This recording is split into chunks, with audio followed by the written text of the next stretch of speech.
Okay, Nicole. Did you interview the required 50 people? Yes, I have them all here. I had intended to talk to over 50 actually, but I could only talk to 46 in the end, all students from the university. It should be fine for our purposes, and it was interesting actually to hear what they said. I was hoping for 50 to make a round number. Better for statistical purposes, but 46 should be okay. I think so. What was interesting was that many of them were not happy with the staff here. Really? What proportion? Well, 1/4 of them said the staff were okay, and another 10% said they were good, which together makes about 1/3. So basically the rest of the people I interviewed weren't happy in this respect. So, what was the main cause of complaint? Well, it's rather mixed. A lot of the foreign students complained about the homestay accommodation and the attitude of the homestay officers when dealing with these issues. Most of the foreign students said this actually, but the bulk of the mainstream students had concerns with the attitude of the teachers. It seems they feel the teachers don't care enough, and facilities weren't that important, relatively speaking. I think the teachers here are okay. Don't you think so, Nicole? Personally, I'd say most of them are fine, but obviously there are a few I'd say need to improve in their commitment to helping students. Oh, not many though.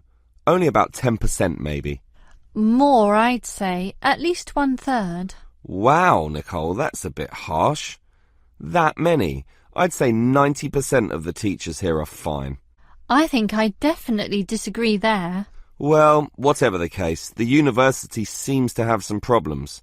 Who should we inform about these findings? The course convener. He runs our program. Yeah, just a small program.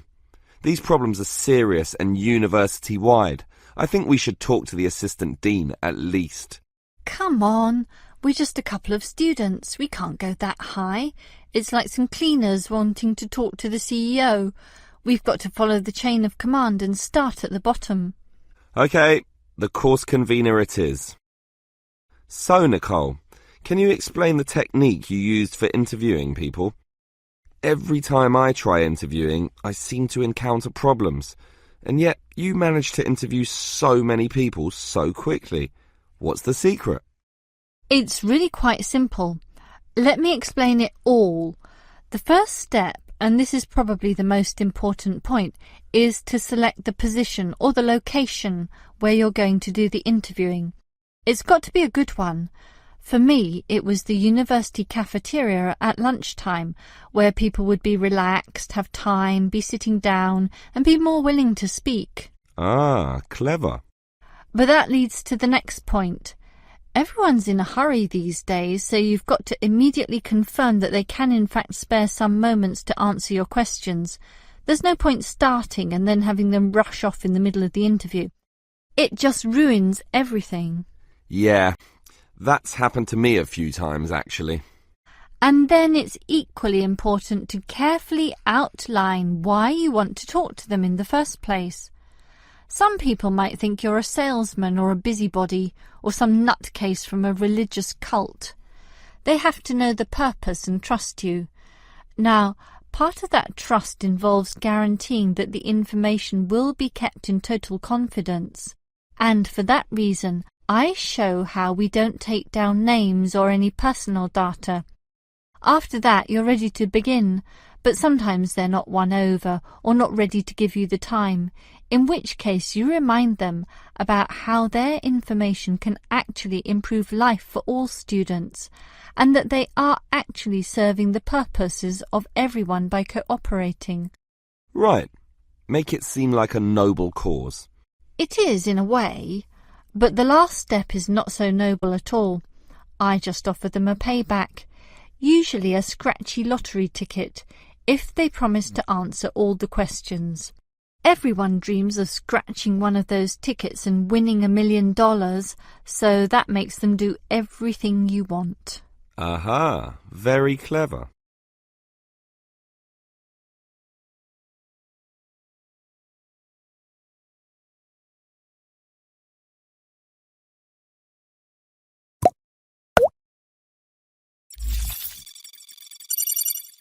Obviously, the people who work in companies need to be managed.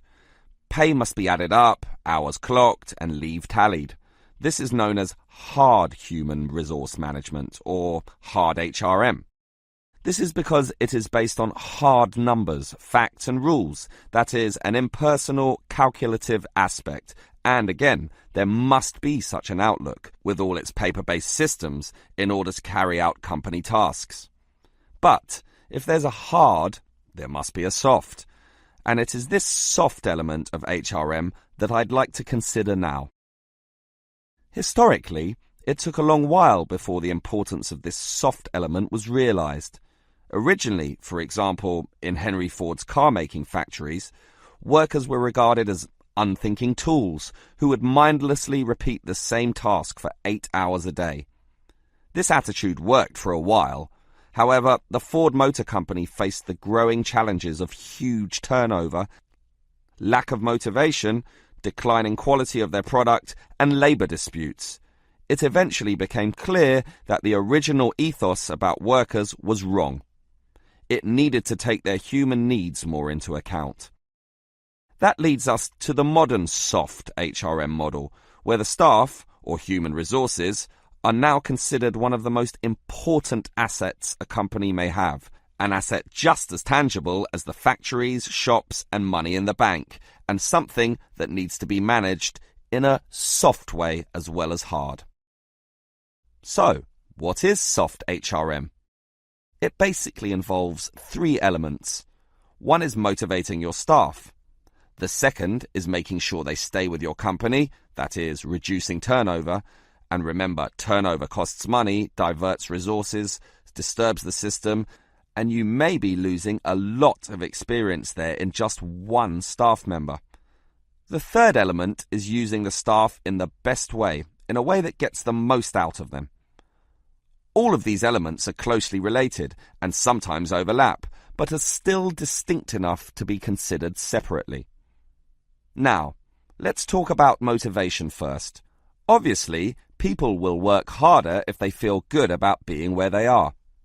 This means the company should let people know that they are significant, and you do that by emphasizing the higher purpose their job serves in society as a whole. And this sense of higher purpose will drive people onwards. So, for example, if the company makes paper, have a motivation session, letting them all understand the importance of paper to modern society, and it is important. Basically, everything is important when you think about it, so make this fact clear to all. As for keeping staff, well, that also comes from motivation. But do you know the number one reason why people leave jobs? The answer? Because they don't feel appreciated. So, you need to make sure that they have this feeling. How? At its simplest, the boss can say thank you to the staff. You can remember their birthdays, bring out a cake, celebrate milestones, take them to a restaurant once in a while, and say thank you again. But more importantly, mean it sincerely. If this is going to work, sincerity is very important here. Well, we've motivated the staff and retained them with the company, so now we've got to use them optimally.